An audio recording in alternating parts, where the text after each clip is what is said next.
Okay, so today we got 15.5 and 15.6. I believe that's the deal. No, 15.6, 15.7. Yeah. Yes, I'm not covering. Yes, I'm not covering 15.5. Okay. Sounds good. Our exam is in a week and a half, so keep that in mind. Exam 3 is on October 28th. And yeah, so that'll be our third exam.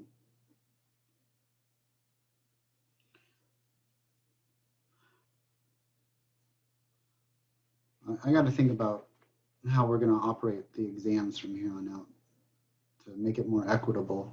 So I'm going to give a lot of thought and a lot of prayer to how to do that, because there's good arguments on both sides.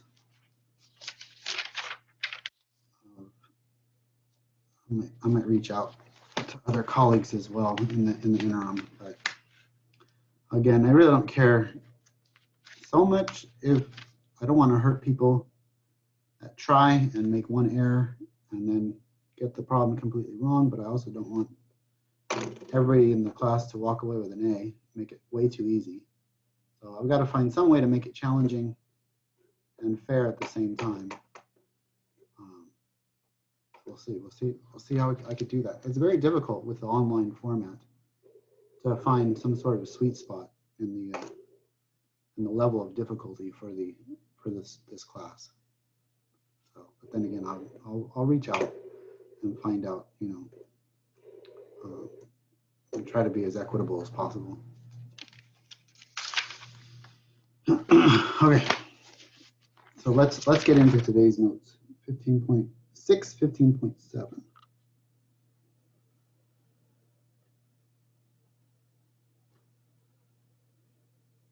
I think it was Salvador that said something to me last time. Who knows? Oh, Saccharin. I think it was Saccharin who said something to me last time. I have been taking your words to heart, Saccharin. I have. Okay, so I want to do right by you guys. Okay.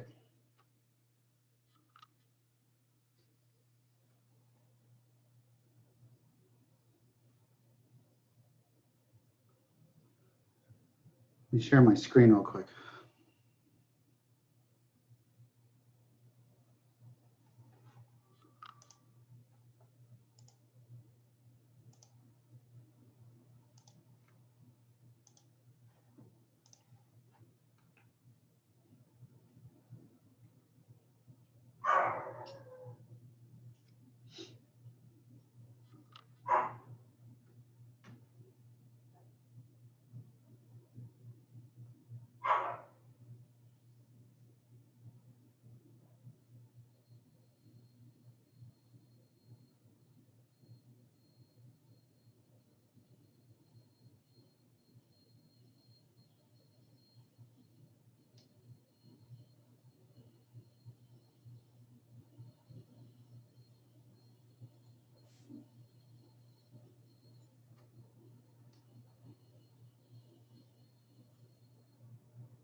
Okay.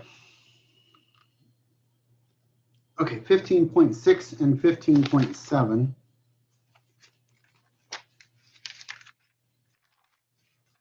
Unprecedented times we live in.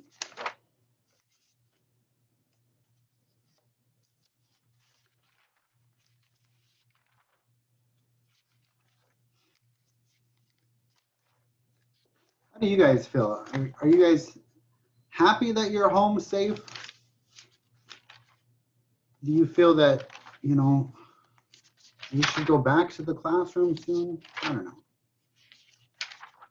I'm just torn. I'm torn between, safety versus wanting to be in a classroom again with my students.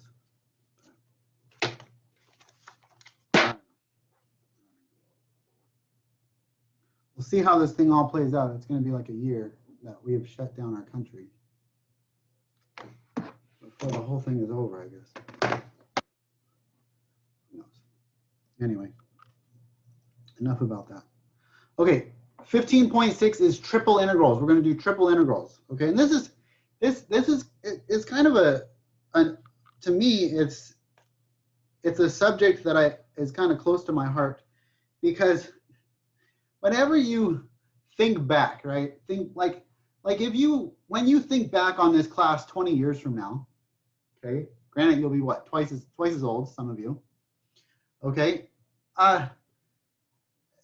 there are going to be very few topics that you remember from this class.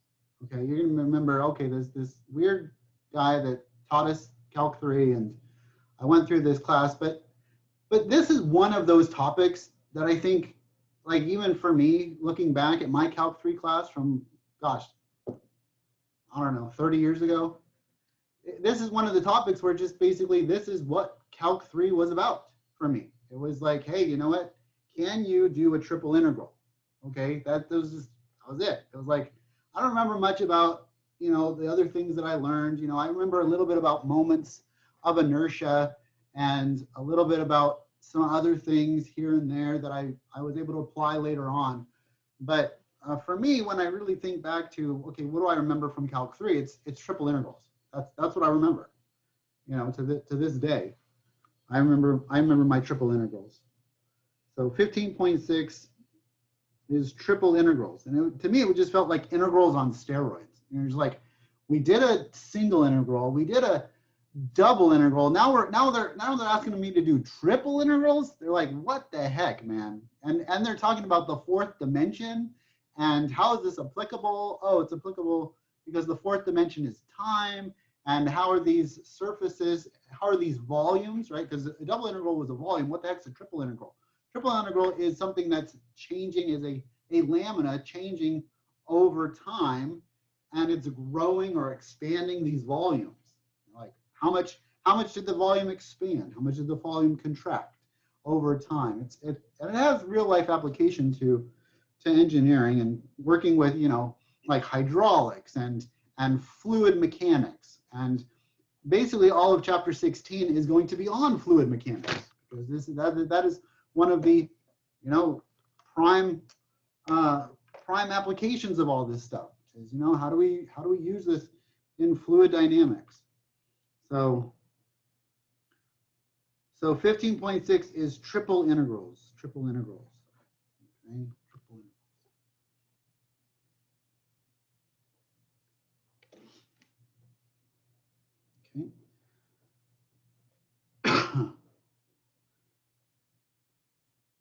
So let's do this. A triple integral. Okay. The triple integral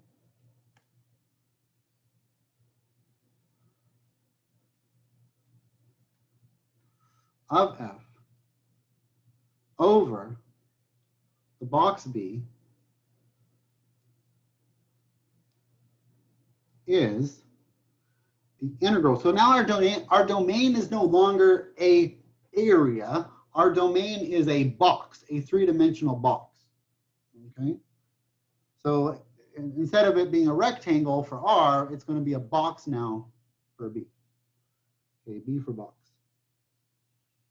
Okay, B, f of x, y, z now. This is now a function of three variables. Okay, sometimes we call the fourth variable w. Okay, so this would be like a, you know, w is equal to f x, y, z. Okay, dv. Okay, dv, meaning that we're going to take the derivative with respect to the volume, right? Not the area, or not a line. Remember, dx was with respect to the line, dA was with respect to the area, and dv now is going to be with respect to the volume, right? So we're taking an integral over a volume. Again, some of this stuff is hard to conceptualize, and I get that, but the math is actually not too hard. Okay, so this is this. Okay, if f is continuous,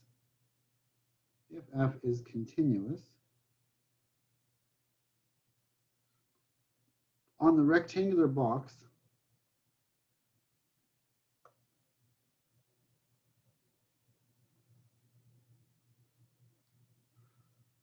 box B, okay, B, which we're going to say is going to be AB. So X goes from A to B, Y goes from C to D, okay, and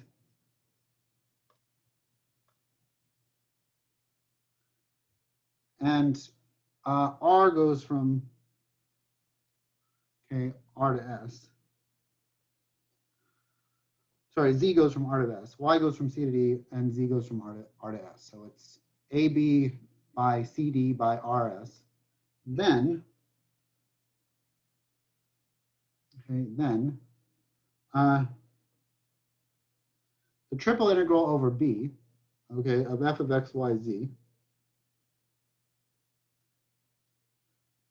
dv is equal to the triple integral from, okay, and I'm going to go in reverse order here, okay, just for the same reason that I went in reverse order last time. Well, it doesn't matter. The order doesn't matter. But it would be nice to end up with a function with regard, like we want to kind of chop down one variable at a time, right? So I might do dz, dy, dx, right, and end up with x. Because then if I get rid of the z variable, then I'm just involved in with a function in terms of x and y. And if I get rid of the y variable, then I'm just end up with a function that involves x. Okay, but the order is not as important. Okay, so if we do z, then this is going to be r to s, y is going to be c to d, and x is going to be a to b.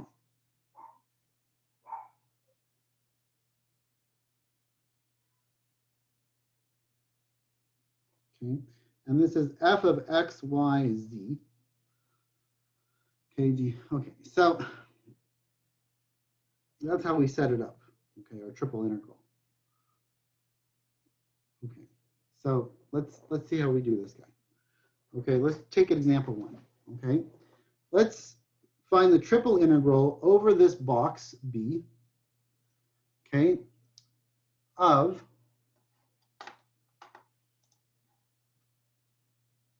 B of x, y, z squared, okay, dv, okay, where B is equal to x, y, z, where x goes from 0 to 1, okay, y goes from -1 to 2, and z goes from 0 to 3.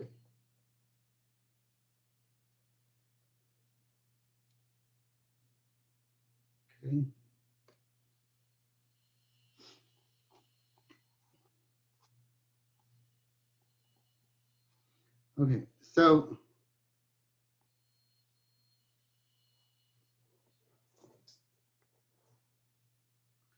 Okay, so this is going to be x, y, z squared. Okay, so what I'm going to go in reverse order. It really doesn't matter that when we integrate over a box, it really doesn't matter what the order is. It depends on if we're going to have to do integration by parts, or if it's, you know, it's going to get real messy. This one's separable, so the order here doesn't really matter. But I'm going to do it in reverse order: dz, dy, dx. Okay, so z goes from 0 to 3. Okay, y goes from -1 to 2, and x goes from 0 to 1. Okay, so let's integrate this guy here. So this is going to be 2xyz evaluated from 0 to 3. Okay, integrate -1 to 2, integrate 0 to 1, dy dx. Okay, so this is going to be, plug in the 3 and the 0, this is going to be 2 times 3, which is 6. So this is 6xy now. Now it becomes a double integral. dy dx. Oh, okay. So this is 0 to 1, right? Yeah, 0 to 1. Okay, so now let's integrate with respect to, oops, did I do that wrong? I did that wrong. I'm dumb. I'm integrating, I'm not differentiating. This should be over 3. My bad. Okay, sorry about that. So plug in the 3, this becomes 9xy, right? Okay. Is that right?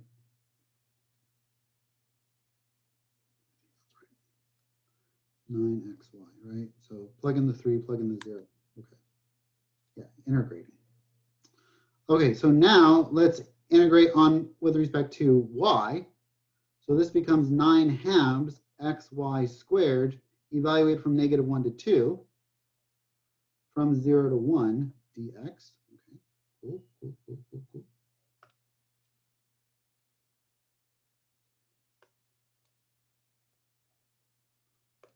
Okay, -1 to 2. Okay, so 0 to 3.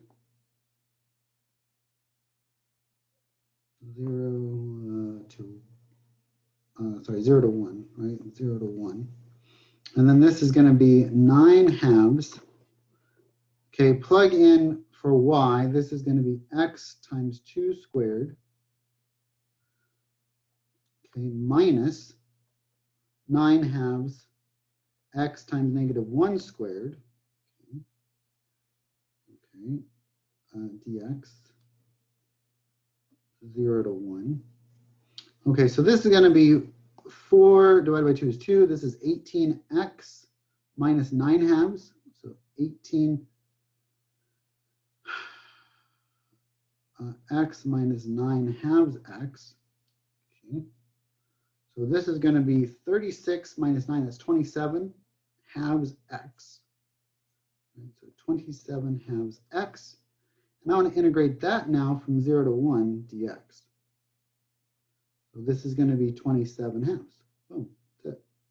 So this would be, oh no, this would be 27 fourths, sorry. Because this is x squared over 2. And then, sorry, it's x squared over 4. From 0 to 1, right? So plug in the 1. And I get 27 fourths.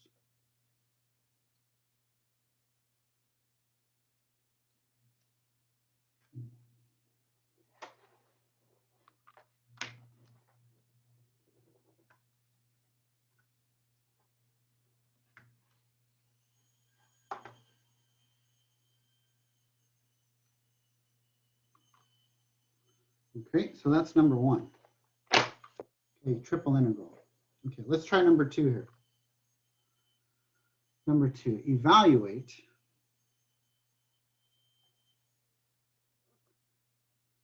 okay over a region. Okay, so we don't know, B is not necessarily, if I have E here, this is not a box. That's just over a region now. Just it could be a different type of shape. In this case, I believe it's a rectangle, or sorry, it's a tetrahedra. Okay, in this case, this is not a box. This is just a general volume. Okay, not a box. This is a general volume. Okay, this is a general volume.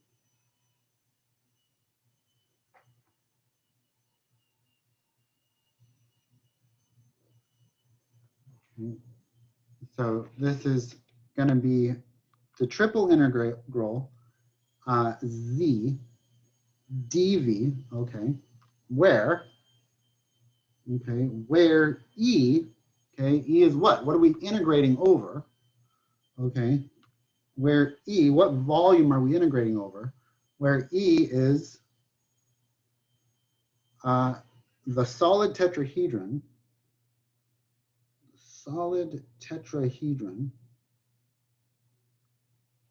bounded by the four planes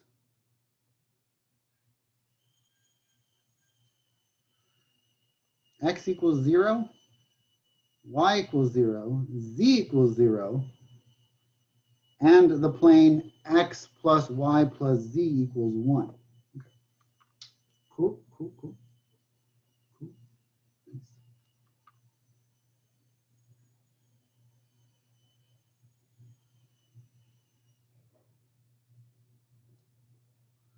Okay. So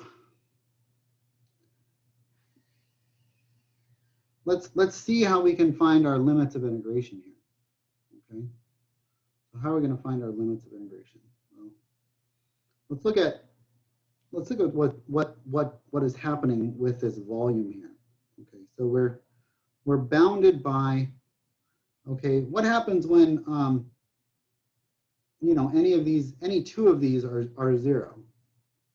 Any two equals 0, then the other one, then okay, then the intercepts, we call these intercepts,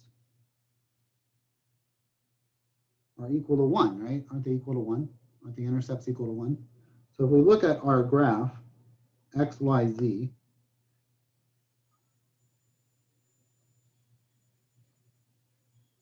oops, so x, y, z here. Okay, then wouldn't we get a point at 0, 1, 0, and a point at 0, 0, 1, and a point at 0, 0, or sorry, 1, 0, 0, and 0, 0, 1, right? So wouldn't that be part of this plane? And that's the tetrahedron that we're talking about. We're talking about this tetrahedron that's bounded by these four planes here. Look at that. This tetrahedron, okay, think of it as a pyramid, but with four sides. Okay, tetrahedron is just a four-sided pyramid.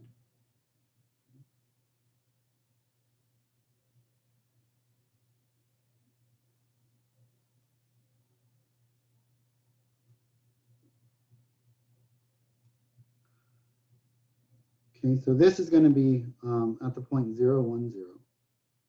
This is the point 1, 0, 0. Oops. 1, 0, 0. This is the point 0, 0, 1. Okay. Okay, and so this is the volume that I'm looking at. That's the volume that I'm looking at. Okay. So let's think about this for a second, right? We want a triple integral, okay, over the function z, okay, and I'm going to go dz, dy, dx. Okay. So what is z going to go from? What is z going to go from? Well, z goes from, say that we take a point here and we go to this point here. What would that point be? That would be on this plane. Let me try to highlight the plane that I'm talking about. I'm talking about this plane here, the slanted plane, right? So we'd have a point that goes, if we did a vertical slice here, let's do a vertical, like a vertical slice, then wouldn't it go from z equaling 0 to that plane, wherever that plane is, x, y, and z, right? So, but how could I rewrite this as a function of x and y in terms of z? Well, couldn't I just toss everything to the other side? Couldn't I just say that, you know, this is equivalent to z equals 1 minus x minus y, right? So this becomes 1 minus x minus y. Okay. Cool, cool, cool, cool. Okay, so now once we deal with that how that volume is created in the z direction, now let's talk about, well, what's happening in the x and y direction? What's happening with respect to y? Because once I integrate this, don't I get rid of that z variable? Isn't that z variable gone? All we have is in terms of x and y, which is a plane, which is the xy plane. And how does this thing behave in the xy plane? Well, let's make it another color here. a different color, XY plane.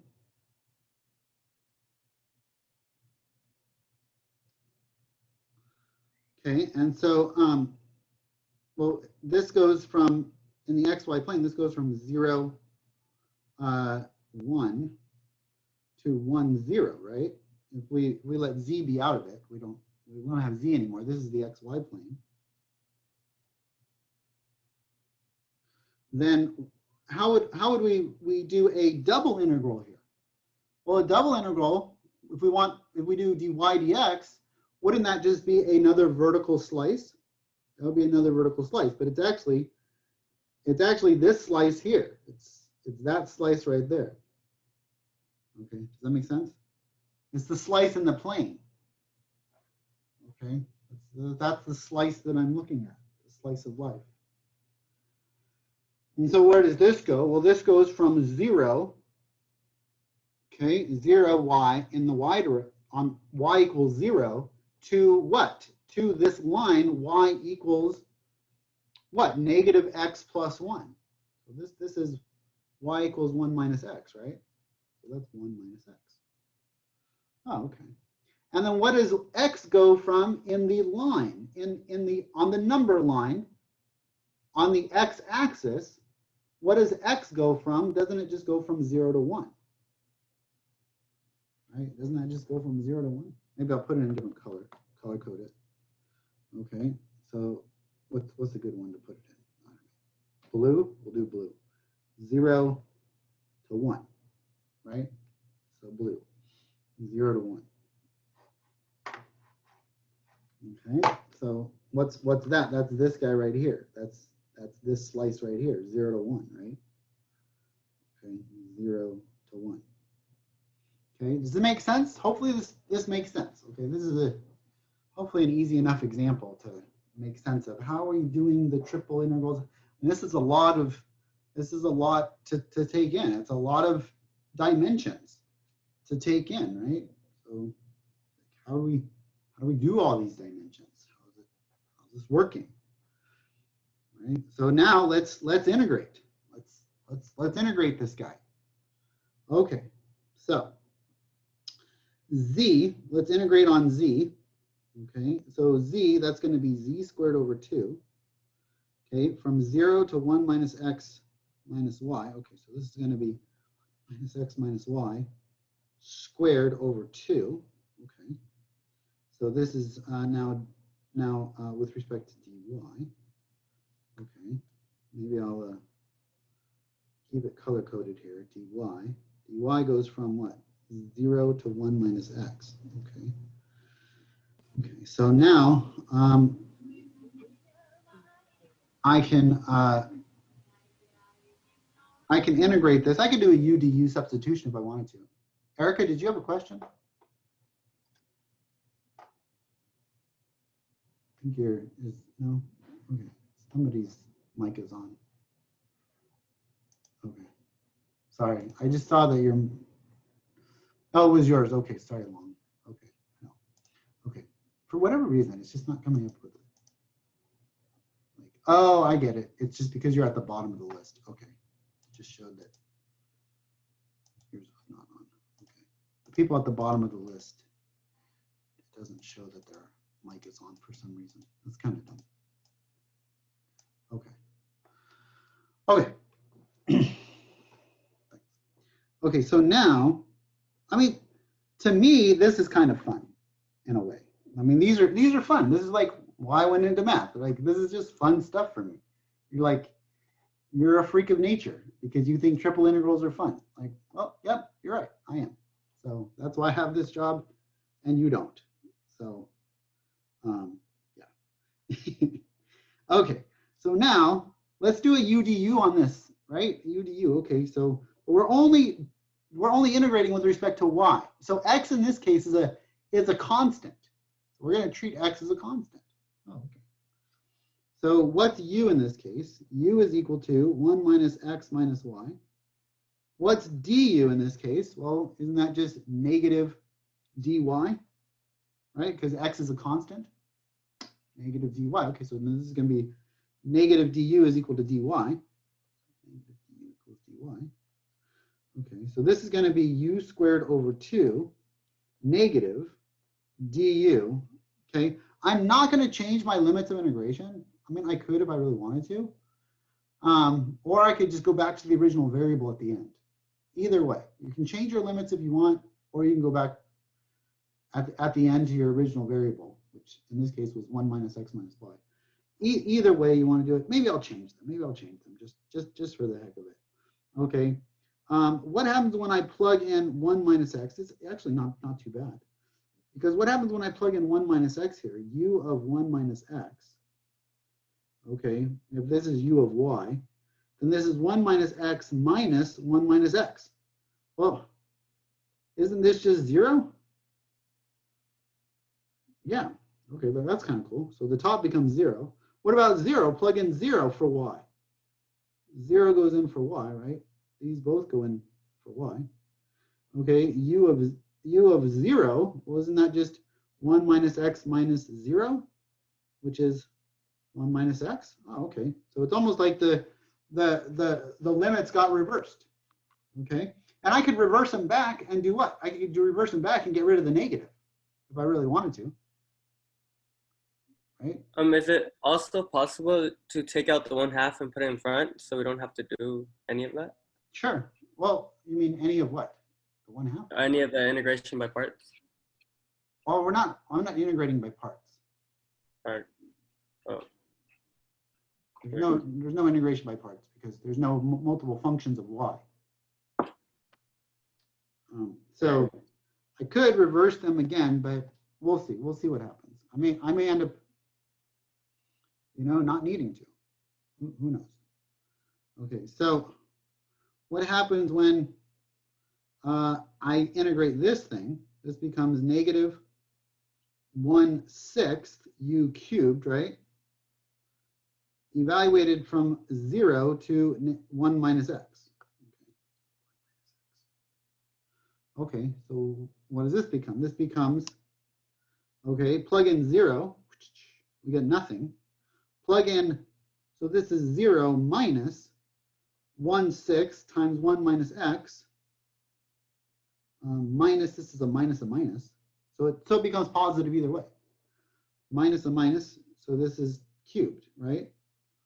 Okay, and so now this is the integral on z on y, and we're just left with, I'm kind of veering here. Let me rewrite this so I'm not veering off the side of the page.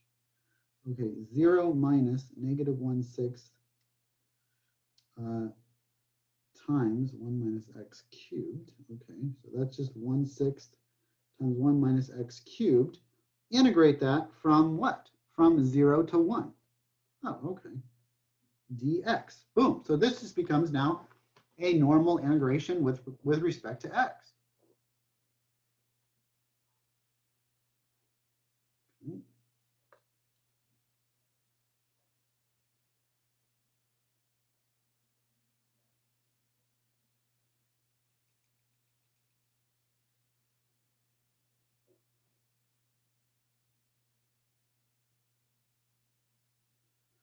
Okay, so we have 1/6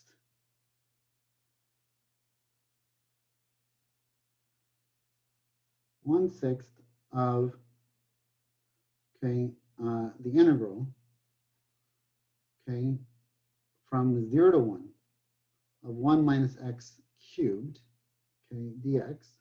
Pull out the 1/6. Okay, and then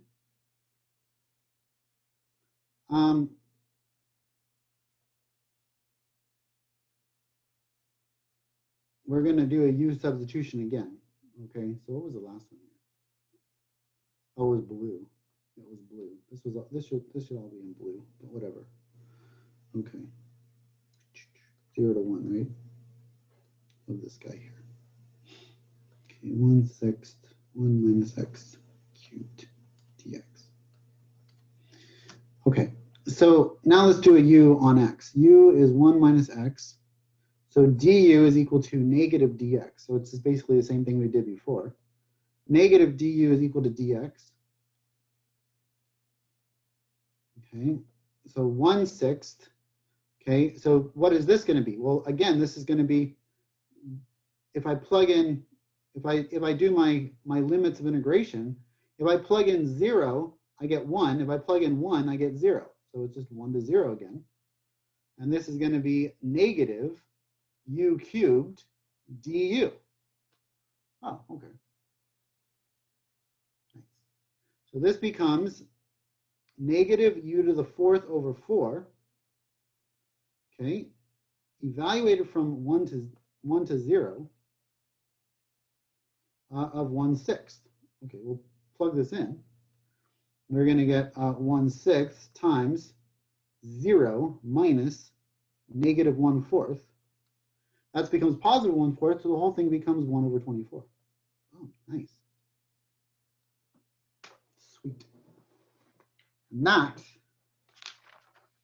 my friends, is how you take a triple integral.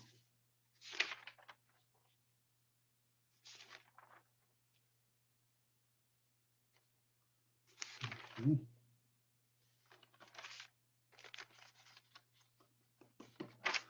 Okay, let's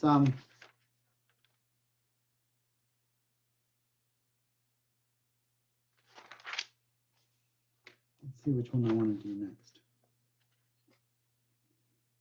It's 420. Okay, so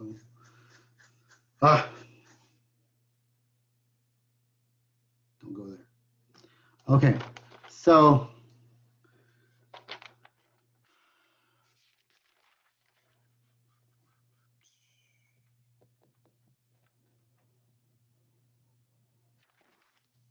let's just do the application. Okay, if I have time to go back and do some of these that don't have application, then I will. But let's just do the application. Okay, I don't want to sit here and just do all of the rote stuff and not get to the application part of it, if that makes sense. So, okay, and how are we going to apply this stuff? We're going to apply this with center of mass. Okay, remember we had a center of mass of a lamina before? Now it's center of mass of a solid. Center of mass of a solid. Interesting. Nice. Okay, so let's look at the center of mass of a solid.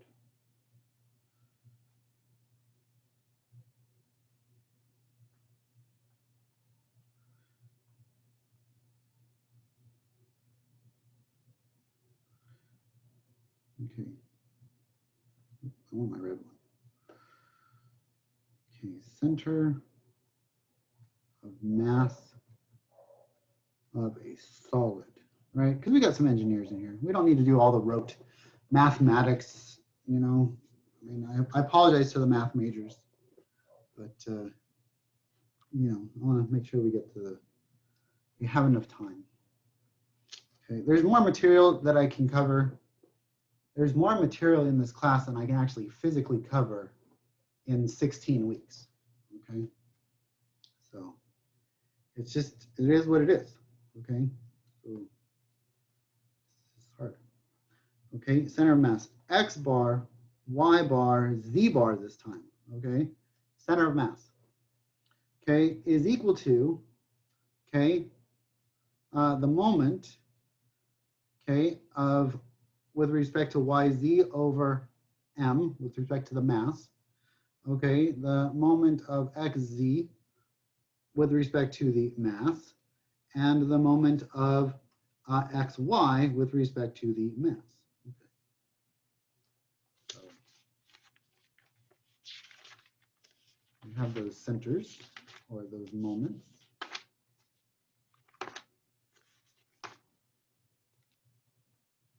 Okay. Okay, so this is the moment about the x-axis. This is the moment about the y-axis. Okay, the moment about the x-axis, moment x-axis, moment about the y-axis, and this is the moment about the z-axis. Okay, so instead of doing a double integral to find the center of mass of a lamina, right? Remember that surface or whatever it was, that two-dimensional. Now we're going to do a center of mass of a volume, okay? Of a volume, okay, where, okay, the moment of the moment about the x-axis, myz is equal to the triple integral. Okay, this is a triple integral e, okay, of x rho of xyz dv, okay, m of xz equals e y moment of xyz dv, okay, and m of xy equals e of z rho xyz dv. Okay. Okay, so those are the moments, and then also m is just the triple integral without, right? Without. So on z is z, we have the z, and then we just have without any x, y, or z. It's just with respect to the density function without any extra variable here is that. Okay, so to find this problem, guess what? Instead of 3 double integrals, we have to do 4 triple integrals. Isn't that awesome? Aren't you glad you came to math class today? You're like, you know what? I feel like doing 4 triple integrals to do one problem today. I knew that was what you woke up for this morning. You're like, you put your slippers on, you brush your teeth, and you're like, you know what? I really feel like doing today 4 triple integrals to do one problem. That's just gonna make my day. I know it is. I know that's what you thought when you woke up this morning. Okay, that's why I didn't tell you. Otherwise, you wouldn't have come to class. Okay, so just exactly. Okay, I mean, I'm lucky I'm here. So, okay, number 5. I have incentive to be here. I get paid. So, what are we on? Example 2 or 3 or 3? On example 3, I think. Example 3. Okay. Nobody laughs at my jokes. It must be Monday. Nobody's laughing at my jokes but me. That's okay. That's fine. I'll just laugh at my own jokes. Say, people ask me what I do for a living, and I say, I get to talk to myself all day. Yeah. They think I'm crazy. And maybe I am. There's like, you do what? Yeah, I said I sit in a room and talk to myself all day. And I get paid for that. They're like, COVID has made you go nuts. I understand. So, and then they back away a few feet. So, exactly. Okay. Again, nothing. No lulls. Can you just give me a pity lull? Can somebody please? Just so I know you're awake. Thank you. I'm in shock that we're still doing this. Thank you. Okay, there we go. That's good. Okay, good. Good job. Okay, thanks. Thank you, Omar. Okay, it really wasn't that funny, but I do appreciate the pity laugh. Okay, I appreciate the pity LMAO. Thank you. That's good. Okay, some people are still awake. Okay, and get off Facebook and pay attention to me. Okay, that's all I'm gonna say. Okay, Facebook will not save your soul. Okay, focus. Okay, so find the center of mass, okay, of the solid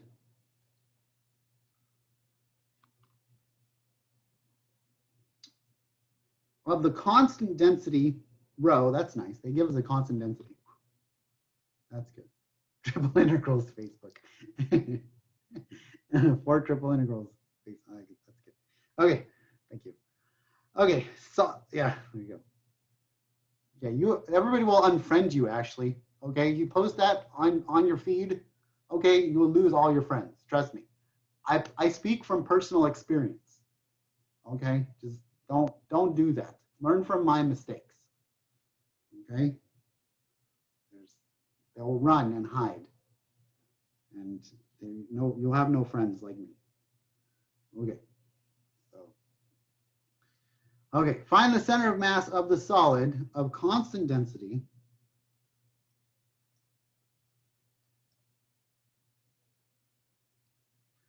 Okay, rho, bounded by the parabolic cylinder.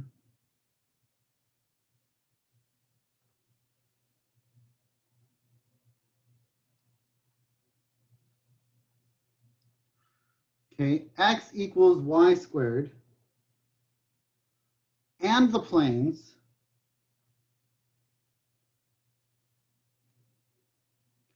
x equals z equals 0, and x equals 1. Okay, so we've got this parabolic cylinder, x equals y squared. What does this parabolic cylinder look like? Well, it's x equals y squared, right? X equals y squared, okay. So if this is x and this is y, then, you know, if you're thinking of x versus y, this would kind of look like the square root, positive and negative square root function. But it really looks like this, if you're thinking in terms of just y squared, right? So it's this parabola. Okay. Right? Okay. Okay, so that's nice. And then it goes where? It goes out to x equals 1, right? X equals 1. So it's bounded by this plane, x equals 1. Okay, it's bounded by the plane z equals 0, so that's the bottom. Bounded by this cylinder, and the plane's x equals z. Well, where the heck is the plane x equals z? Well, if x is 1, then z is 1, right? When x is 1, z is 1. Z is 1. Okay, so x equals z. So x equals z. If x is 1, then z is 1. Okay, so let's think about this for a second. Let me do a little aside here, because I really want to understand, well, what does x equals z mean? What is that plane? Is that this plane here? X equals z? No. Is it? Oh, it's this plane here, right? The x equals z plane? Does it look like that? X and z are equal always?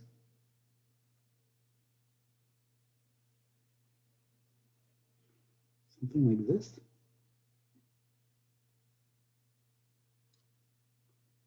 X and z are always equal, but what? But x is bounded by 1. So the highest this thing can go up is 1. Okay, so it seems like it's, if we start at 0, 0, then we go up. It's going to be hard to draw. How do I draw this? I'm going to draw this like, I'm going to draw it a little bit slanty-ish. Okay, I'm going to draw it with a little different perspective. Let's make this guy white. Okay, so a little bit different perspective. Okay, so got this guy here, right? And then at 1, when z is 1, I'm also at 1. Okay, so we've got, but it goes down. It goes down. It's hard to draw. I apologize for my sketchiness here. It's really hard to draw, but it's slanting up toward us. It really is slanting up toward us. If you think about it, it's like a slice of cheese, but the cheese is a wedge that goes toward the xz plane. Again, it's really hard to visualize here. Okay, but it's like a cheese wedge. Okay, it looks like this if I were to not use that perspective. Maybe a different perspective would be better. Okay, so I have my rectangle. I have my rectangle. And then I have my point out here. And we've got this like this. And then we've got this like that. Well, that's nicer. Okay. Does that make sense? Does that help with the perspective? Hopefully. Okay, because this would be the line x equals z. Okay, thank you, Jose. Okay, so that's yeah, my chicken scratch here on the other one wasn't so good, but just think of it as like a cheese wedge, but it's a rounded cheese wedge. It is a cylinder. It's just it's sliced like I cut the cheese. I guess I shouldn't say that. Actually, that pun intended. So on that one. So I usually give myself like a half a second before I say something as a buffer. I've learned that in life. I give myself a half a second. I'm like, do I really want to say that? And then I just say it anyway. So, and it's whatever. Okay. So there we go, like so. Okay, so that's the cheese wedge, right? Okay. So we want to set up a triple integral for this thing. Okay, so what is z going from? Well, z, doesn't z go from 0 to whatever x is? Doesn't z go from 0 to x?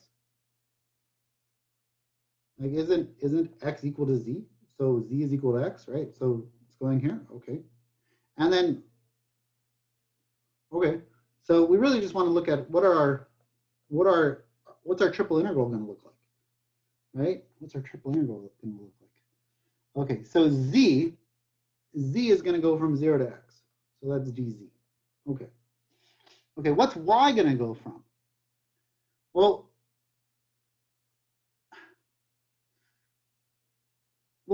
we have this guy here that looks like this. So I really don't want to do y next, right? I don't want to do y next. I want to do x next. I want a function of x in terms of y. I want to do x next. Why? Because it's x equals y squared, right?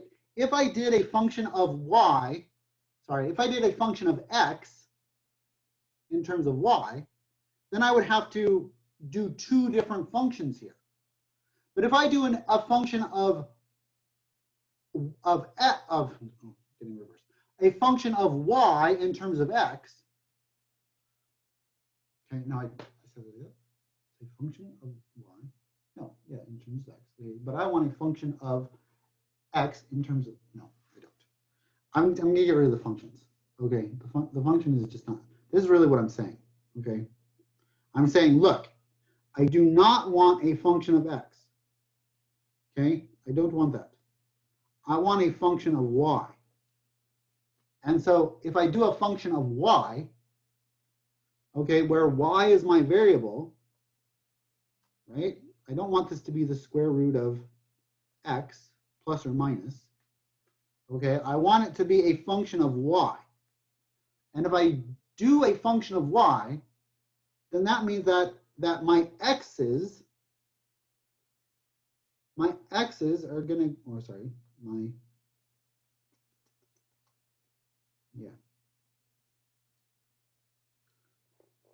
my x's are going to go where? Well,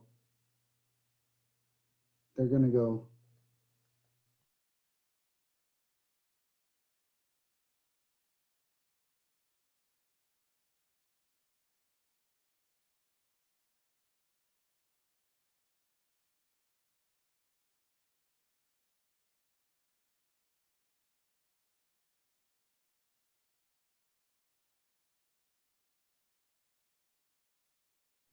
I think your mic is muted.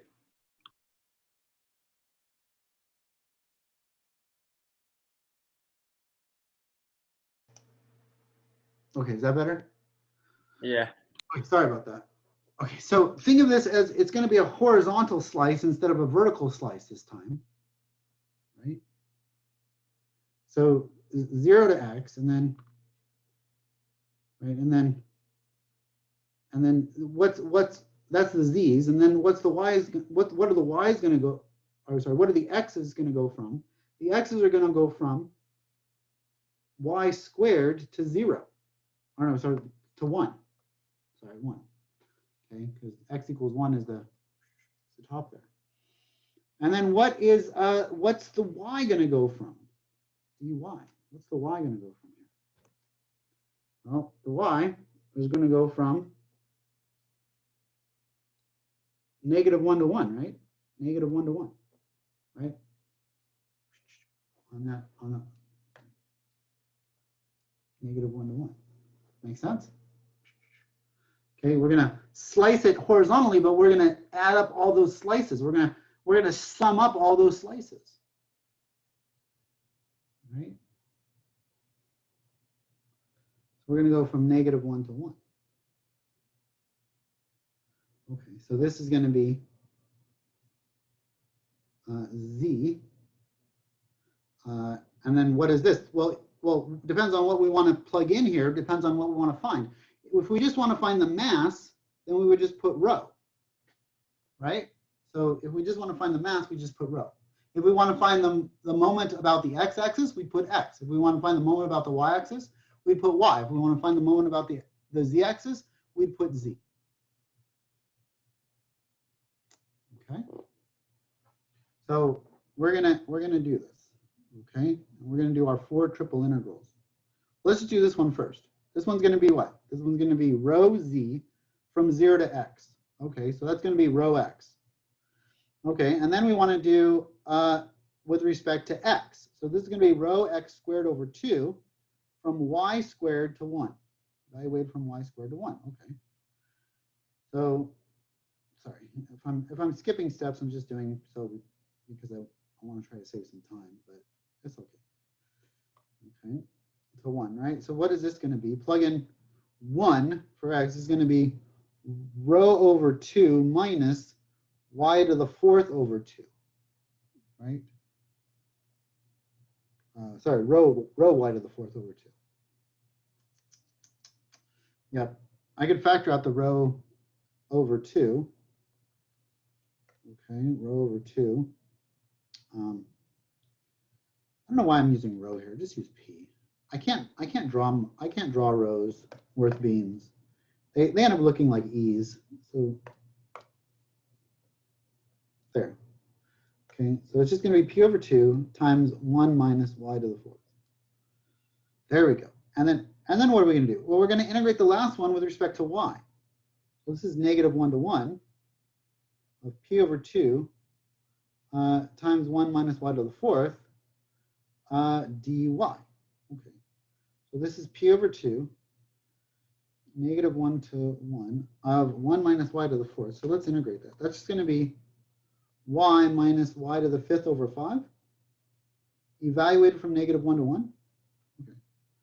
Cool. 1 minus y to the 4th, that has some symmetry about it. So we could have actually just kind of doubled what we're doing, but it's all good. It's okay. We'll get there. Okay. So plug in 1 here. So rho 2 times, I'm going to do a bracket. I'm going to pull that rho over 2 way outside. And I get 1 minus 1/5, which is 4/5. Okay, minus -1 minus -1 to the 5th power over 5. Okay, so what's this going to be? This is going to be, this is going to be 4/5. This is going to be -1 minus -1 over 5. So that's -1 plus 1/5 plus 1/5 minus, right? So we've got rho over 2.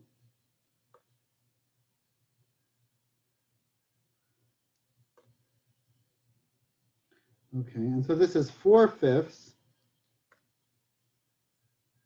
minus, this is going to be -1 plus, this is going to be positive, oh, this is going to be positive 4/5 again. Professor, isn't it -4/5 since it's -1 plus 1/5? Yeah, but then you have to distribute a negative, don't you? Okay, yeah, sorry, didn't notice that. Sorry about that. Sure. Thank you. Thank you, Gregorio. I mean, it shows me you're paying attention, which is good. Thank you. Okay, so this is going to be 8/5 row over 2. So that's 4 row over 5. Okay, so that's 4 row over 5. That's whatever the density function is times 4/5. I'll just do 4/5 row. 4/5 row. Boom, that's M equals M. Nice. Okay, 1 down, 3 to go. Woohoo. Yeah. Let's keep going here, right? Okay, so I'm not going to do all 3 because to me, that's kind of a waste of lecture. If you want to do all 3, the next 3, you can do it on your own and prove that this is true. Okay, so if I were to do M of YZ, okay, I would get -1 to 1, y squared 1. Maybe we'll just do 1 for fun, for kicks and giggles. We'll do 1 for fun. Okay, we'll see how this works out. Okay, and then okay, 0 to x of x, right? Wouldn't this be x and extra x? X rho, which I'm going to use p d z dx dy. Okay, let's do this real quick. Okay, so this is going to be xzp from 0 to x. Plug in my x, that's x squared p, right? Let's take the integral now with respect to x. This is x cubed over 3p, y squared 1. So this is going to be x cubed 3, 1 minus y squared. Okay, and then I'm going to take that guy, that bad boy, -1 to 1 with respect to y. Okay, so I could, oh no. Screwed up already. Okay, this is what y squared, blah, blah. Okay, so this is dz. This is dz. And then I did dx. Okay. Did I screw up already? Okay, dx with respect to x, boom, plug that in. Nope, that's right. And then, oh, no, I screwed up. I did screw up. Okay, this is 1 minus, this is 1 cubed minus 1 cubed over 3. I'm going to put the row on the front. Minus y cubed, y squared cubed over 3. There, that's why I messed up. Okay, dy, right? So this is going to be, plug in the 1, that's 1 cubed, 1/3. So this is 1 minus y to the 6th, p over 3, -1 to 1 dy. Okay, yes, I like what I've done there. Okay, so what is this? This is going to be y minus y to the 7th over 7 from -1 to 1, p over 3. Okay, cool. Okay, so this is going to be 1 minus 1/7, which is what, 6/7? So that's 6/7 plus another 6/7 for the same reason that we did last time. Okay, so that's 12/7 divided by 3 is going to be 4p over 7. Okay, so that's m y z. Okay, so then what would be x bar? What would be x bar? X bar would be this thing, 4p over 7, all over what we found to be our mass. What was our mass? Our mass was 4p over 5. Oh, okay. So 4p over 5. So then the 4p's cancel, multiply by the reciprocal, and we get 5/7. Oh, look at that. That's nice. The other ones are going to be 0. Okay. And the last one is going to be 5/14 because, well, m of xz is equal to 0, but m of xy would have been equal to 2p p over 7. 7. Okay, so that's going to get me half as much, and half of 5/7 is 5/14. Okay, and so this is my center of mass. My center of mass there. Okay, good times. Good times. Again, I did skip over these two, but you can easily convince yourself of that by doing the integrals. The integrals are not that hard. Okay.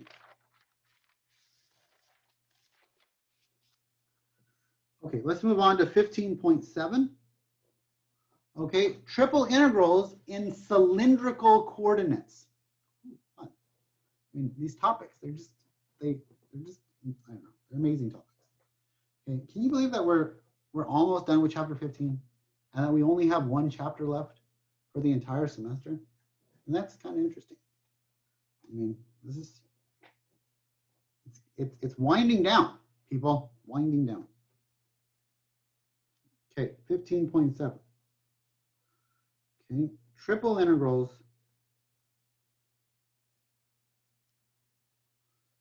in cylindrical coordinates.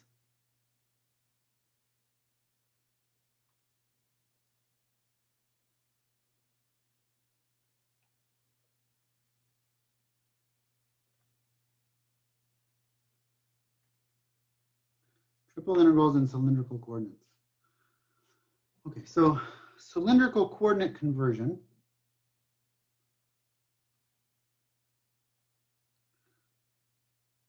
You remember cylindrical, are we talking about cylindrical coordinates? Maybe not. Cylindrical coordinate conversion. Okay, what does it mean to be in cylindrical coordinates? Okay, in 3 space. Okay, it means that we have an x and a y and a z, right? An x and a y and a z. And where is this position in 3 space with respect to a cylinder, right? Where is this in respect to a cylinder? Well, if we look at the xy plane, then let's say that it's right here. Let's say that point right there, right? And say this is r. Then how far out do we go? Well, this is the x coordinate is r cosine theta.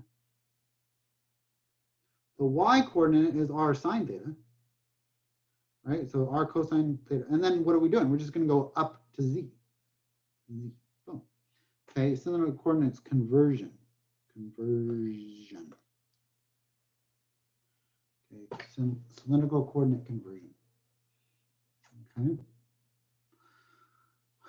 Okay, and then the same polar coordinates, right? Cylindrical coordinates is basically polar coordinates just with your extra z coordinate. So, you know, so we also have the same r squared is equal to x squared plus y squared, and x is equal to r cosine theta. Oh, the inverse tangent of theta, or sorry, theta is equal to the inverse tangent of y over x. Inverse tangent of y over x.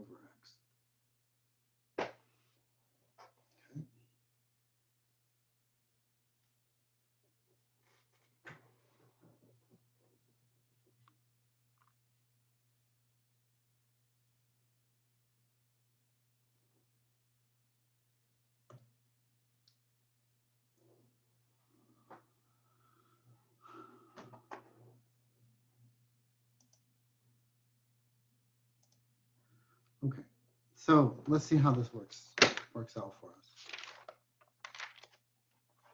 Okay, number 1. A solid E lies within the cylinder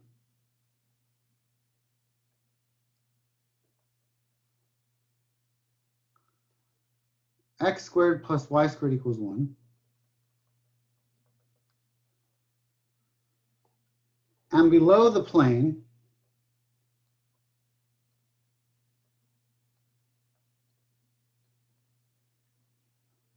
z equals 4.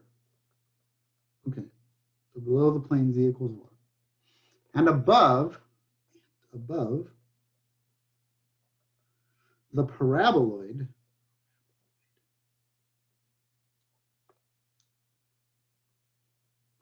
Okay, above the paraboloid, z equals 1 minus x squared minus y squared.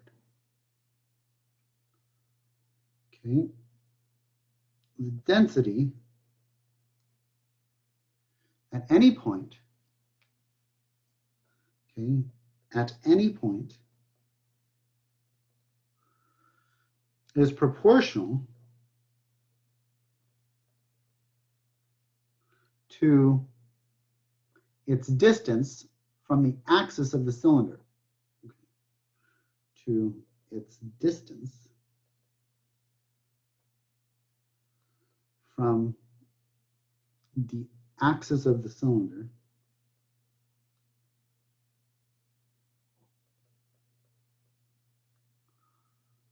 find the mass of E.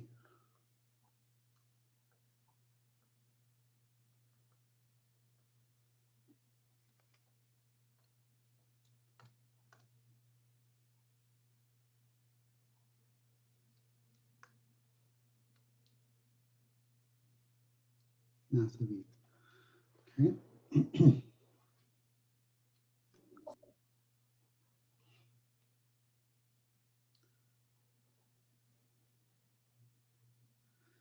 Okay, so what does this mean that the distance that the density is proportional to the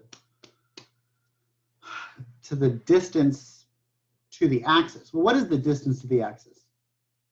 The distance to the axis here. Well, let's look at what's going on here. Okay, we're saying that this lies within the cylinder, x squared plus y squared equals 1. Well, what is that? That's the unit circle, but just it goes infinitely in the z direction, right? Okay, that's infinitely z direction. Ooh. But it's saying, hold on a second. Okay, hold up a minute. Okay, so not that. We're going to top it off at z equals 4. Okay, so this is at 4. Okay, so it's like, hold up a minute. We're going to top it off at z equals 4, right? Okay, z equals 4. Boom.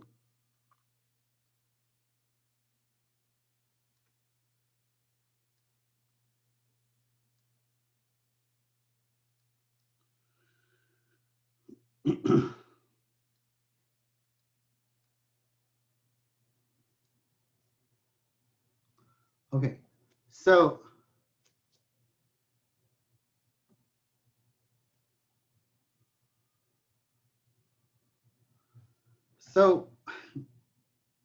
what is the density? The density is going to be proportional to the distance to the center, right? So Kr. I'm just going to say some sort of proportionality constant from how far out it is, right? So say that we had this point here. Well, that's going to be the density is proportional to how far out the radius is. Even if we were up here, it would still be how far we are from the axis, you know, from the axis of the cylinder, right? So R, okay, RDRR. Okay, so that's what rho is. Rho is KR, okay?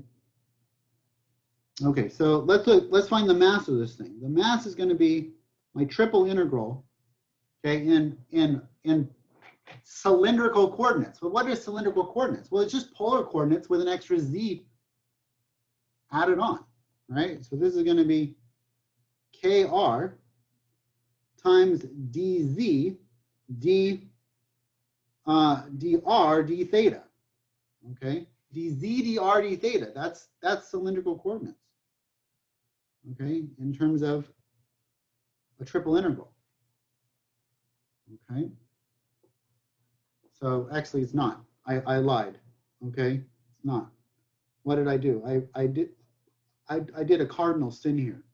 It says r dz dr d theta, okay?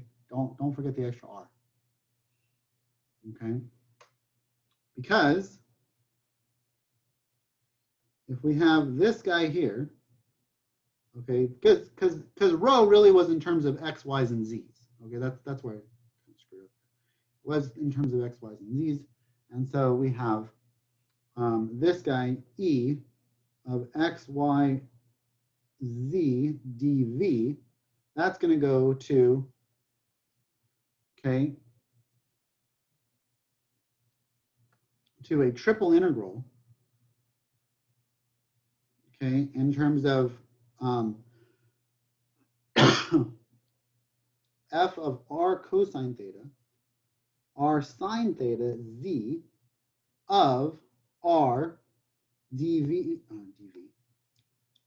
d z dr d theta. That's, and then what is this going to go from? Well, this is going to go from some sort of you know, u1 of r's and thetas involving r's and thetas. Z is going to go from, z is going to be in terms of r's and thetas, and then this is z is going to be in terms of r's and thetas.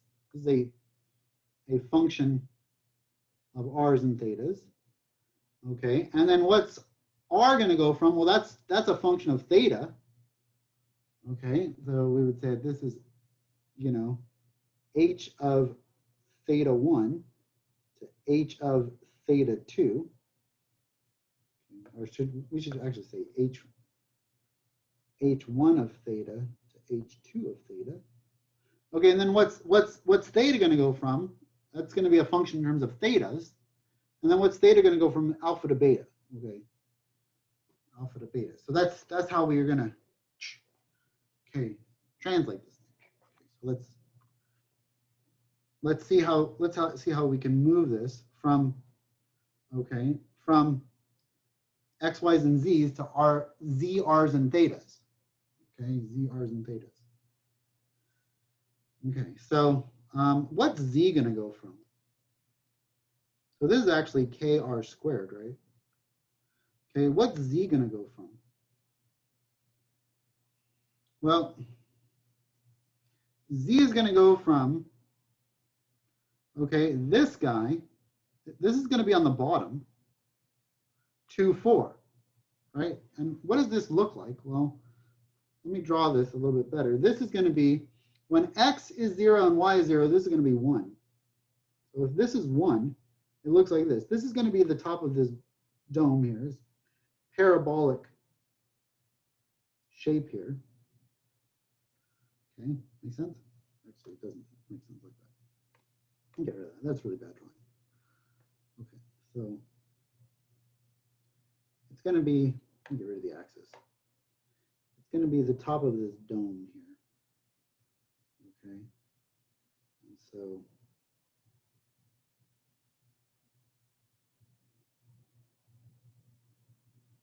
looks like that. Okay, and so what's the volume that we're really looking at? We're really looking at this volume here. Okay, that's above this. It's kind of like,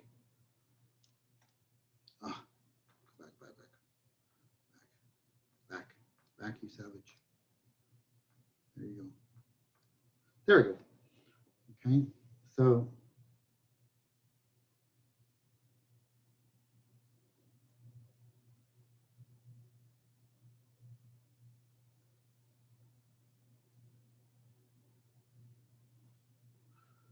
okay.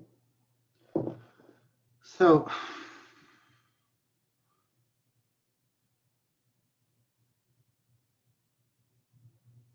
we have this thing here, right? Does that make sense?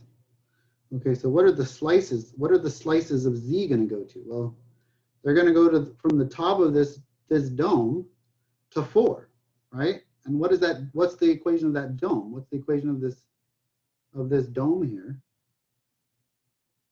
Okay, what's the equation of that dome? Well, it's, well, z equals 1 minus x squared minus y squared, right? From that up to 4, right? Okay, but here's the big but. But what is this thing in terms of r's and thetas, right? Because we want dr d theta. Well, isn't x squared plus y squared equal to r squared? So I don't want just this. I want this in terms of r's and theta. So that's 1 minus r squared. Oh, okay. So because z equals 1 minus x squared minus y squared, factor out the negative, this is x squared plus y squared. So z is equal to 1 minus r squared. 1 minus r squared. Right? In terms of r's and theta. So this is z of r is equal to 1 minus r squared. Or we could say z of r theta. There just doesn't have to be any theta in this. Okay, so z goes from 1 minus r to 4. Okay. So what about r? What does r go from? What is r? Well, r goes from 0 to 1, right? 0 to 1. R goes from 0 to 1. Okay, that's what r goes from, 0 to 1. And what about theta? What does theta go from? Theta goes from 0 to 2 pi, right? Okay, cool. Now, we're just going to integrate. Okay, so this is going to be kr squared z from 1 minus r squared of 4. Okay, so this is going to be, plug in, we've got 4k r squared, okay, high resolution r squared, okay, 4k r squared minus, okay, kr squared times 1 minus r squared. Okay, this is dz, right?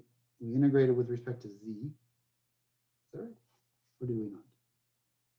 Yeah, we did. We did. Integrated with respect to z. Okay, so this becomes, I'm going to factor out the r squared maybe? No, I'm going to leave it in. Okay, so this is 4k r squared minus kr squared plus kr to the 4th. Oh, okay, that's cool. So this becomes 3k r squared plus kr to the 4th. Okay. And then this just becomes, stop. I could pull out the k if I really want to. K is just my proportionality constant. Okay, this just becomes a regular polar coordinate problem. So r goes from 0 to 1 and 0 to 2 pi of 3r squared plus r to the 4th, dr d theta. Oh, okay.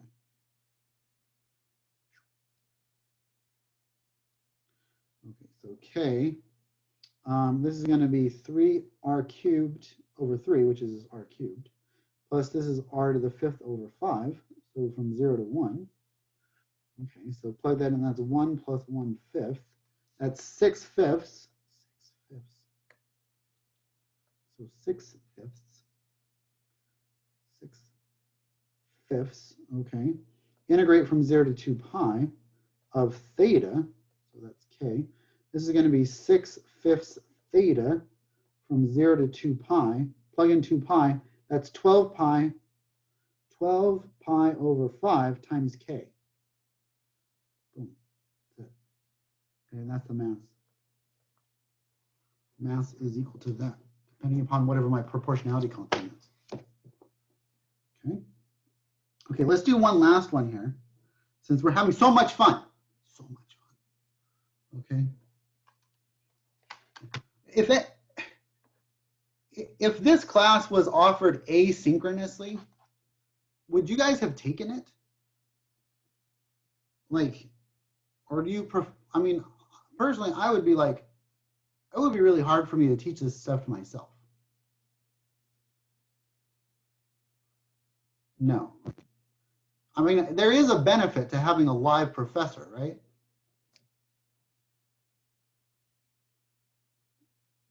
Like, I mean, you have to have somebody work this stuff out for you, I think. I mean, I think that it's just a level of difficulty. I mean, you can't just sit there and watch Khan Academy and maybe teach yourself. I mean, you could, I guess, teach yourself anything, but I mean, it's really hard. I mean, has anybody taken an online course where it's just like you just check in weekly? Yeah, I mean, it's just, to me, that just seems very difficult. Okay, definitely helps. Okay, good. Yeah, I'm just thinking. Okay. I'm just brainstorming. Like, it's 10 times better. Yeah, to me, it's this. It goes this, and I've learned at all levels. Okay, I've taken all levels of classes, all right. So to me, it looks like this, right? It's kind of like a hierarchy. Like, what's best? This is best, and this is not so best, not best, right? So in mathematics education, I think there's 4 levels. Maybe in other education, there's 4 levels, right? So this is the best is face to face. Face to face. The next one is, live remote instruction. Okay, and then this is asynchronous instruction, and this is what we used to call correspondence, which is basically correspondence is basically you're just learning from a text, and you're sending in you would mail in your work. There's no, like, there is zero there's zero interaction with you and the professor. Like, this is the worst. Okay, I have taken a correspondence class. I've even taken one in math. That was how I studied to get my actuarial license. So I had to take all of these tests and study remotely. They basically just gave you a book and a study manual. Here you go. Teach yourself high-level mathematics. It's like master's level mathematics. So just teach yourself. Like, not everybody can do that, right? So does this make sense? Like what I think is like, right? So basically, this is just, teach yourself out of a book. This is teach yourself with YouTube, I think. Right? So teach yourself with YouTube. Teach yourself with a book. Teach yourself with YouTube. This is teach yourself with live instruction. Okay, this is actually professor. Okay, and then this is teach yourself inside a class. So I think that's best. Okay. Unfortunately, we can't have this right now. Okay. I mean, we can maybe next semester, but we'll see. Let's see what happens. Okay. With the state. Okay. My kids are back in school. They went back to school last week. So that was kind of cool. 50% of the time, but at least they're back. I have a high school junior and a high school senior, and I was like, I need to get them the hell out of the house. Okay, that was my goal. My goal was not their education; it was get them the hell out of my house. Okay, so that I can actually do a dish without it piling up again. Okay, 5 seconds later, right? Like, they say, what is the definition of insanity? Trying to do housework with a 3-year-old. Yeah, in the house. That's the definition of insanity right there. Okay? It's like trying to do housework in a tornado. It's not gonna happen. It's like, I just picked this up. Just picked this up. Okay, could it stay clean for like 5 minutes? 5 minutes. That's all I'm asking. 5 minutes. But no. So, but I admit that I probably am a failure of a father, because yeah, exactly. Because I was like, the problem is the older one is a boy, and he doesn't get it. He doesn't like I don't know. He's like I'm like, could you pick up a dish? Like, and he's like, why? What's in it for me? I'm like, you see this sandal here? I'm just kidding. So it's like the sandal might be coming your way in a second if you don't pick up the dish. But I don't know. He's going to be 18 in 3 months. I don't know. I don't know if I have thoroughly prepared him for the real world at this point in life. And that has been my failure, I guess, as a parent. But he's in for a big wake-up call at some point, because I'm not going to support him until he's 45. So there you go. So he will be Yeah, exactly. Oh, I do. I mean, they have, both my kids have their own money. I mean, he's a saver. He's saved up like over $1,000 right now in his account. He'll get more for Christmas and birthdays or whatever. And then I told him as soon as he turns 18, he's going to get a job or I'm going to kick his ass out. So I'm like, that's it. Like you go get a job or you go mooch off with someone else. So I'm a single dad raising 2 kids on my own. So I can't have a slacker after 18 years old. And he realizes that, I hope. So, you know, and I've been at this, you know, single dad thing for over 10 years. So I was like, there is a day of reckoning coming for both of my children. My daughter picks up, so she helps. But he I don't know. We'll see. We'll see what happens. He's a good kid though. He gets really, really good grades. So like, and he's never like, he doesn't get into any trouble. So it's hard for me to say, you know, like, oh yeah, you should pick up a dish once in a while. When, you know, he's pulling, you know, really good grades in high school and has, you know, really good friends and stays completely out of trouble, you know, no drugs, no sex, no nothing. So I count my blessings, you know, so, but yeah, I mean, if those are my troubles compared to some, well, what other parents have to deal with, I'm pretty lucky, I think, at this point. However, teenagers, I don't get it. I thought, I don't know. Yeah, exactly. Nobody's pregnant. Nobody's gotten anybody pregnant. So I'm doing okay. Yet. Okay. I think they know that if that happened, their ankles would be broken. So, you know, they couldn't be in a relationship anymore because they would be in a wheelchair. So I'm just kidding. That's a joke. Okay, that is a joke. Okay, that's me joking. Don't take this stuff seriously.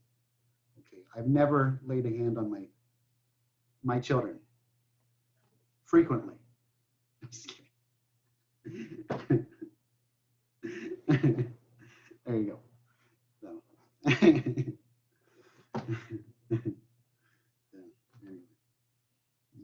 Single mothers, yeah.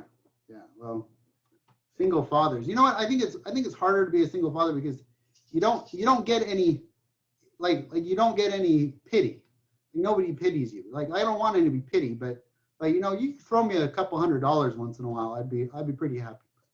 You know, I don't think we get. I don't know. It's kind of like oh, that poor single mom. They don't say oh, that poor single dad. You know, it's like well, he's just doing what he needs to do. You know, put your big boy pants on. Right? There you go. Anyway, whatever. Okay, have them do triple integrals. There you go. Exactly. Let's do one last one, shall we? Let's do one last one. Okay. Put our big boy pants on, our big girl pants on, and do some triple integrals. Exactly.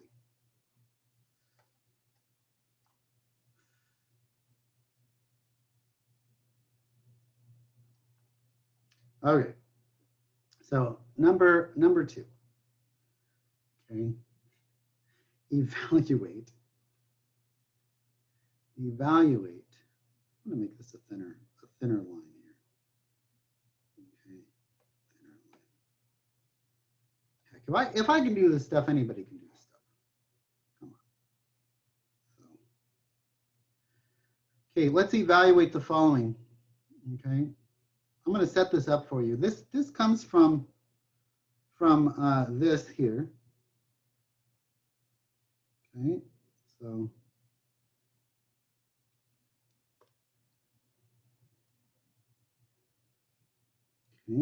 so this is our cone, right? This is the cone.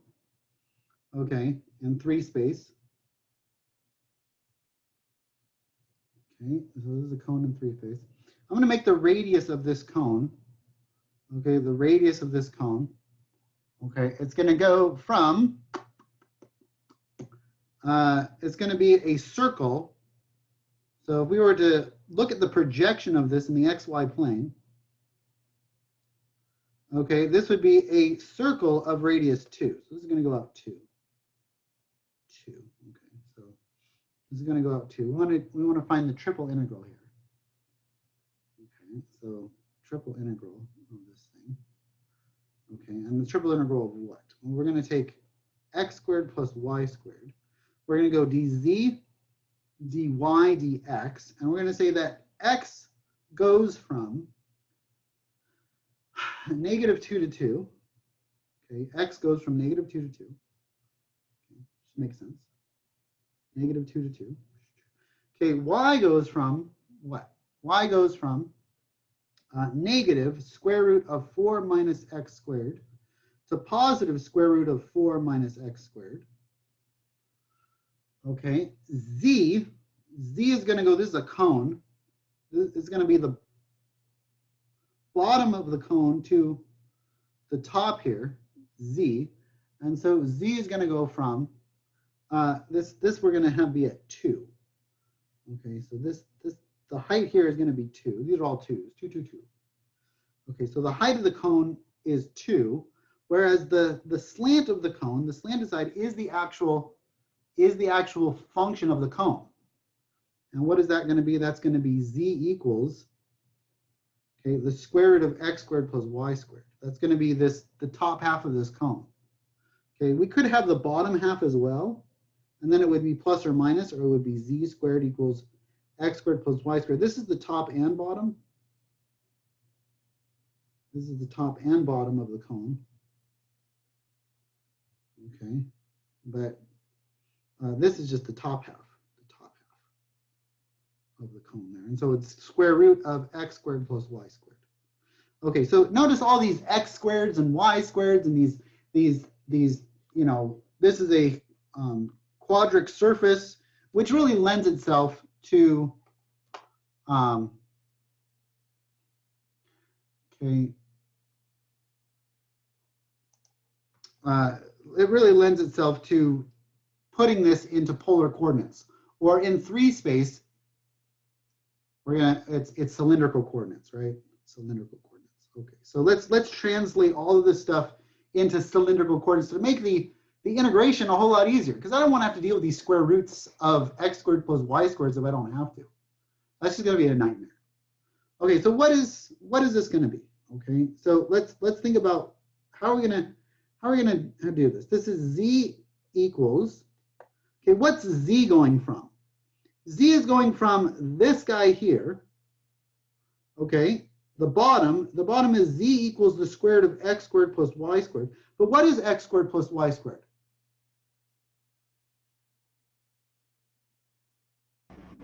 R squared. R squared, thank you. Thank you, Calixto. Okay, so R squared, what's the square root of R squared? Isn't that just R? Okay, or basically absolute value of R, right? So in this case, we're just going to make it R. Okay, we don't need to make it the absolute value of R. Okay, just because we want R to go in the positive direction. We don't need it to go in the negative direction. Okay, so z is equal to R. So that's kind of nice. So the integral here is going to be from R to 2 of what? Of x squared plus y squared. That's R squared. R squared. R, don't forget the R, right? Don't forget the R, because we're changing from rectangular to polar. R dz dr d theta. Okay, so now what does R go from? What's R going from? Well, this is a circle of radius 2. So isn't R going to go from 0 to 2? Yeah. This in the xy plane, this is x squared plus y squared equals 2. Okay, or R squared, or sorry, this is 4. Okay, or R squared is equal to 4. So R is equal to 2. Okay, so this goes from 0 to 2. Okay, and then what's theta go from? It's all the way around, so it's 0 to 2 pi. Okay, well this is easy. This is R cubed dz dr d theta from R to 2. Okay. r to 2, 0 to 2, and 0 to 2 pi. Okay, and so this is going to be r to the 4th over 4 from r to 2. Okay.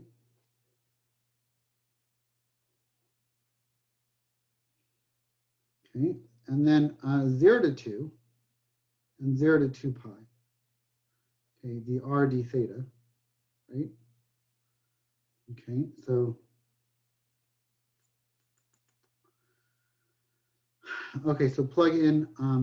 Wait, I did this wrong. My bad. I don't know what I'm thinking. I need to integrate it with respect to z, not r yet.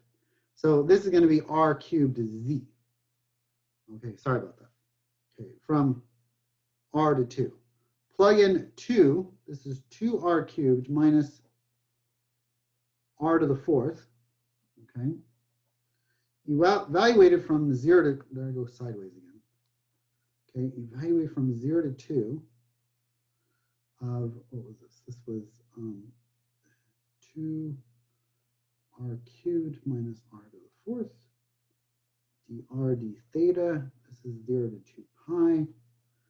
Okay, and so then we're going to do what here? We're going to now we take the integral with respect to r. So this is going to be 2/4 r to the 4th minus 1/5 r to the 5th from 0 to 2. Okay, so this is, we're going to plug in 2 here. So this is going to be 2 to the 4th over 2, which is 2 to the 3rd. So that's 8.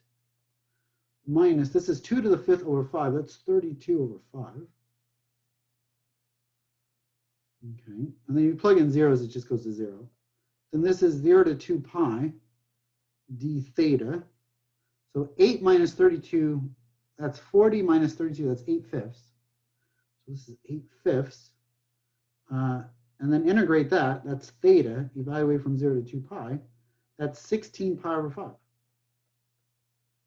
Boom, that's it. Done. Okay. I did skip over an example today, but I think we're okay. Okay, I think once we start talking about the polar, I think we're good. So, okay. Well, maybe we'll do. Can we do one last one real quick? I don't know. Let's find the volume real quick. Okay, what happens if we want to find the volume of something? Okay. Let's do, what are we on here? Let's do the last one here. It's very real quick. Let's call this number 3. Number 3, find the volume, okay, of what? Find the volume under this thing real quick. So find the volume under the tetrahedron. Let's find the volume under the tetrahedron that we did earlier. Okay, find the volume under the tetrahedron from, I think it was example 2. Right? From example 2. And so what was this? Well, if I want to find the volume, okay, using a triple integral, then we let our function equal 1. Okay? To find volume, let z equal 1, or we'll say f of x, y, z equal 1. Okay, it's the same thing, again, that we have done before. When we want to find distance, we let the integral equal 1. When we want to find area, we let the double integral equal 1. When we want to find volume, we let the triple integral be of 1, right? So again, distance is 1 dx, distance. Double integral, let it of 1, dx, dy, dx, this is area. And the triple integral of 1, d z, dy, dx, is volume. Okay, I just want to make sure you guys know that. If you do a triple integral, okay, on 1, it will give you the volume of what? Well, this gives me the distance, okay, between my x values, okay, from A to B, right? Wouldn't this to be B minus A? The distance between B minus A, that's what that becomes. Okay, what's the area here? Well, the area is going to be whatever your area is, okay, on this you know, this guy here, okay, and that's going to go from, I don't know, we'll say h1 of x to h2 of x, and then x is going to go from A to B, okay, right? So that'll find our area. Here we're going to find, right, this is going to be a h of, say, xy, and then h of xy. Then this is going to be h of x, and then this is, or sorry, we'll do g of x, and then this is just x goes from A to B, right? Okay, so two variables, one variable, and then numbers. We always end in numbers.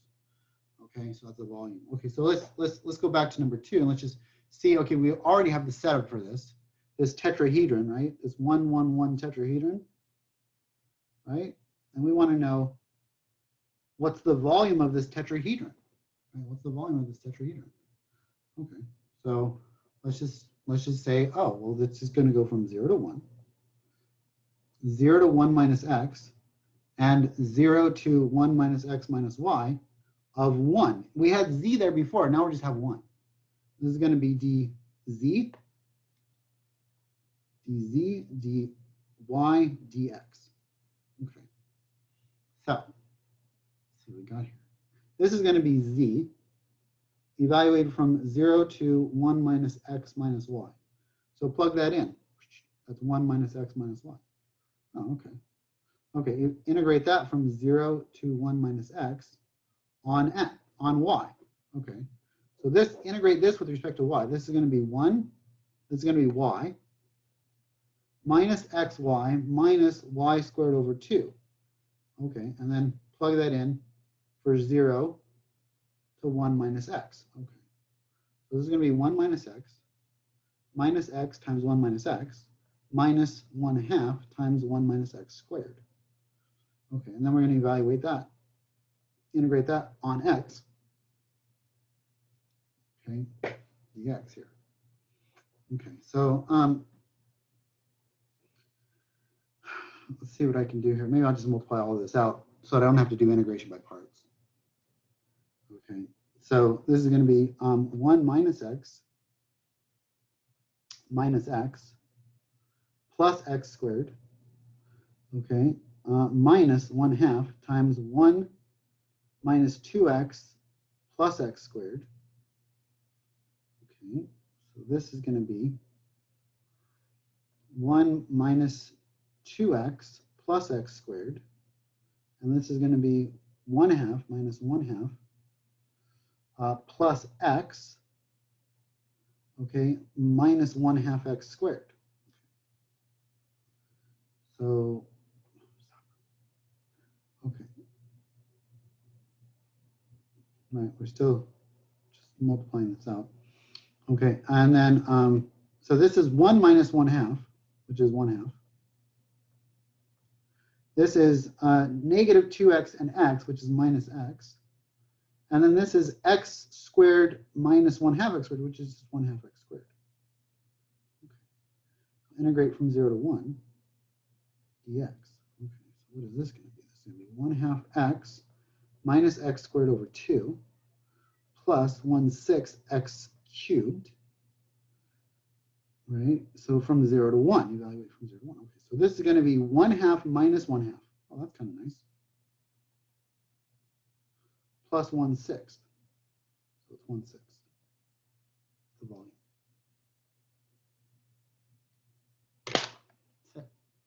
So if you have a 1 by 1, if it looks like this, if you have a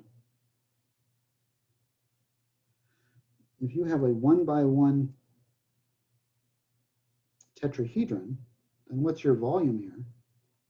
Your volume is 1/6 of a 1 by 1 by 1 cube.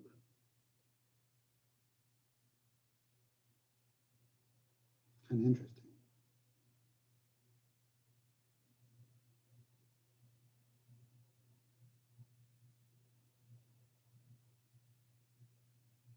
So again, we just have this slice here, and then this slice, and it's going right here, and it's going right here. So we're saying that this piece here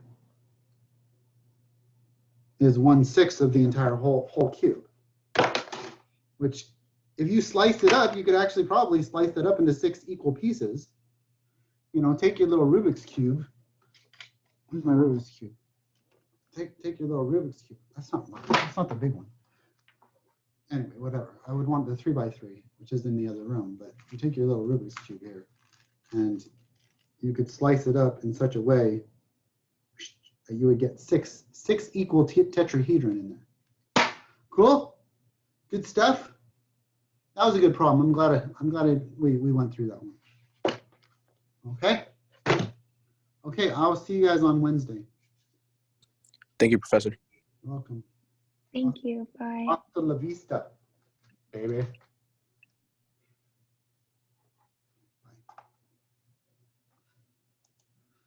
You're welcome.